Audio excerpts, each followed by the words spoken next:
අයිබෝන් සුබ දවසක් කියලා පිළිගන්නවා හිතවතුනි. ඔන්න 2025 අවුරුද්දේ වාහන සඳහා තිබ්බ ආනයන තහනම ඉවත් කරාට පස්සේ ඉඳලා ලංකාවේ හැමෝම කතා කරන්නේ ඉලෙක්ට්‍රික් වීකල්ස් නැත්නම් EVs ගැන. පාරට බැස්සත් සෑහෙන්න EV cars, bikes දක්නට ලැබෙනවා. අපි වෙනදා නොදුටු BYD, EAW වගේ වාහන බ්‍රෑන්ඩ්ස් අපිට දක්නට ලැබෙනවා. ගොඩක් අය කියනවා EV ගෙනාවම අපේ රටේ ආර්ථිකය ගොඩ දාන්න පුළුවන් කියලා. හැබැයි සමහර බලශක්ති විශේෂඥයන් කියනවා EV නිසා රටේ බලශක්ති අර්බුදයක් ඇති වෙන්න ඉඩ තියෙනවා කියලා. ඒ වගේම අපේ රට තවත් අමාරුවක වැටෙන්න ඉඩ තියෙනවා කියලා. ඇත්තටම මොකද්ද මේකේ ඇත්ත නැත්ත? ලංකාවට විදුලි වාහන ඉලෙක්ට්‍රික් vehicles ගේන එකෙන් වෙන හොඳ මොකක්ද? ඒ වගේම අපිට මුහුණ දෙන්න වෙන නරක නැත්නම් අභියෝග මොනවද? අද අපි මේ වීඩියෝ එකෙන් සරලව කතා කරන්න යන්නේ අන්නේ මාතෘකාව ගැනයි. මුලින්ම අපි බලමු මේකෙන් අපේ රටේ ආර්ථිකයට වෙන්න යන යහපත් බලපෑම මොකක්ද කියලා. ඔබ දන්නවා ලංකාවේ හැම මාසකම විශාල ඩොලර් ප්‍රමාණයක් වැය කරන්න වෙනවා රටට ඉන්ධන ගේ, පෙට්‍රල් සහ ඩීසල් ඉම්පෝර්ට් කරන්න. අපි ඉලෙක්ට්‍රික් vehicles වලට EVs වලට මාරුනොත් අපේ ඉන්ධන පාවිච්චිය පරිභෝජනය සෑහෙන්න අඩු කරන්න පුළුවන්. ඒ කියන්නේ ඉන්ධන වලට රටින් පිටට යන ඩොලර් බිලියන ගණනක මුදලක් රට ඇතුළේම ඉතිරි කරගන්න පුළුවන්. ඒක රටේ ආර්ථික ස්ථාවරත්වයට ලොකු හයියක් බලපෑමක් වෙනවා. හිතවතුනි ලංකාවේ අපිට හොඳට අවුව තියෙනවා. හුළඟ තියෙනවා. රජය දැන් උත්සාහ කරන්නේ සූර්ය බලශක්තිය, සෝලාර් එනර්ජි සහ සුළං බලයෙන් විදුලිය නිෂ්පාදනය කරන්න. ඒ කියන්නේ පුනර්ජනනීය බලශක්තිය පාවිච්චි කරන්න. අපි අපේ EV වාහන දවල් කාලයේදී සූර්ය බලශක්තියෙන් charge කරන්න පුරුදු වුණා. තෙල් හෝ ගල් අඟුරු වලට යන වියදම සම්පූර්ණයෙන්ම බිඳුවට බස්සන්න පුළුවන්. සාමාන්‍ය වාහනයක පෙට්‍රල් වලට යන වියදම එක්ක බලද්දී EV එකක් charge කරන්න යන වියදම සෑහෙන්න අඩුයි. විශේෂයෙන්ම Tamanගේ සෝලාර් පද්ධතියක් තියෙනවා නම් ඒ කෙනෙකුට නිකම්ම වාහනය දුවන්න පුළුවන්. ඒ වගේම තමයි එන්ජින් ඔයිල් මාරු කරන්න, ෆිල්ටර්ස් මාරු කරන්න, ටියුන් අප් කරන්න, ඒ වගේ දේවල් කරන්න ඕනේ නැති නිසා නඩත්තු වියදම්, මේන්ටේනන්ස් කොස්ට් සෑහෙන්න අඩුයි. EV වලින් එහෙම නැත්නම් විදුලි වාහන වලින් දුම් පිට වෙන්නේ නැහැ. නගරබද වායු දූෂණය අඩු වෙනකොට මිනිස්සුන්ට හැදෙන ශ්වසන රෝග අඩු වෙනවා. ඒ කියන්නේ සෞඛ්‍ය අංශ වෙනුවෙන් රාජ්‍ය වියදම් කරන, වැය කරන වියදම් පවා වක්‍රාකාරයෙන් අඩු වෙනවා. හැබැයි හිතවතුනි මේ හොඳ දේ වගේම මේකේ අඳුරු පැත්තකුත් තියෙනවා. EVs ලංකාවට ගේනකොට අපිට මුහුණ දෙන්න වෙන ප්‍රධානම අවාසි මොනවද? අන්න ඒක තමයි දැන් තියෙන ලොකුම ගැටලුව.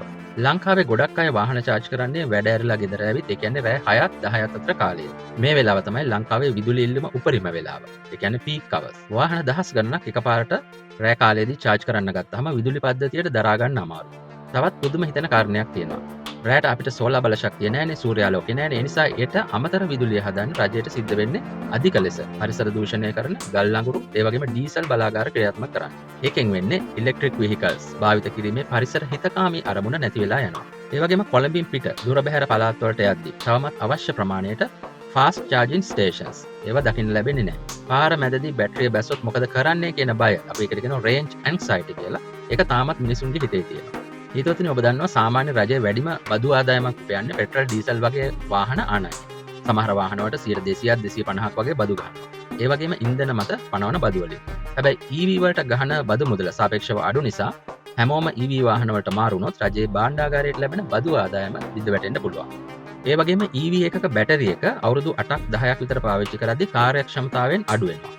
මේ බැටරි වල ලිතියම් කෝබෝල්ට් වැනි රසායනික ද්‍රව්‍ය තියෙනවා. මේවා නියමාකාරයෙන් ප්‍රතිචක්‍රීකරණය එහෙම නැත්නම් රීසයිකල් කරන්න තරම් දියුණු තාක්ෂණයක් තාම ලංකාවේ නැහැ. ඉතින් මේවා පරිසරයට මුදා හැරියොත් ලොකු පරිසර විනාශයක් වෙන්න තියෙන ඉඩකඩ වැඩි. එතකොට මේ ප්‍රශ්න වලට විසඳුම් නැද්ද? තියෙනවා. වර්තමාන රජය සහ බලශක්ති අමාත්‍යාංශය දැන් මේකට අලුත් පියවර කිහිපයක් ගන්න සූදානම් වෙනවා. එකක් තමයි ජනතාව රැයට වාහන charge කරන එක අඩු කරන්න. දහවල් කාලයේදී අඩු මිලට විදුලිය සපයන විදුලිය දෙන ක්‍රමවේදයක්. මේකට අපි කියනවා time based tariff එකක් හඳුන්වා දෙන්න යනවා.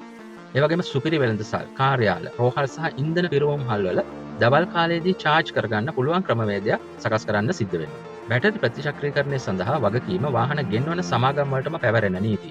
EPR law එකක් සහ බැටරි වල තත්ත්වය පරීක්ෂා කරන්න. බැටරි පාස්පෝර්ට් වැනි දේවල් ලංකාවට දැන් අනිවාර්ය කරමින් පවතිනවා. හිතවතුනි අවසාන වශයෙන් කිව්වොත් ඉලෙක්ට්‍රික් වාහන කියන්නේ අනාගත ප්‍රවාහන ශිෂ්ටයේ වැදගත් අංගයක්. ඒකෙන් රටේ ඩොලර් ඉතිරි කරගන්න ලොකු අවස්ථාවක් උදා වෙනවා. හැබැයි නිසි සැලසුමකින් තොරව යටිතල පහසුකම් හදන්නේ නැතුව එකපාරටම EVs නැත්නම් විදුලි වාහන පාරට දැම්මොත් ඒකෙන් රටේ ආර්ථිකයට වගේම විදුලි බල පද්ධතියටත් ලොකු හානියක් වෙන්න පුළුවන්. ඉතින් හිතවතුනි ඔබ මොකද මේ ගැන හිතන්නේ? ලංකාව EV වලට සම්පූර්ණයෙන්ම ලෑස්තිද? ඔබගේ අදහස් පල්ලෙහායින් කමෙන්ට් කරන්න. මේ වගේ තවත් වීඩියෝවක් බලන්න අපේ channel එක subscribe කරන්න. ඉතින් නැවතත් දිනක හමු වනතුරු ඔබ සැමට සුබ දවසක්.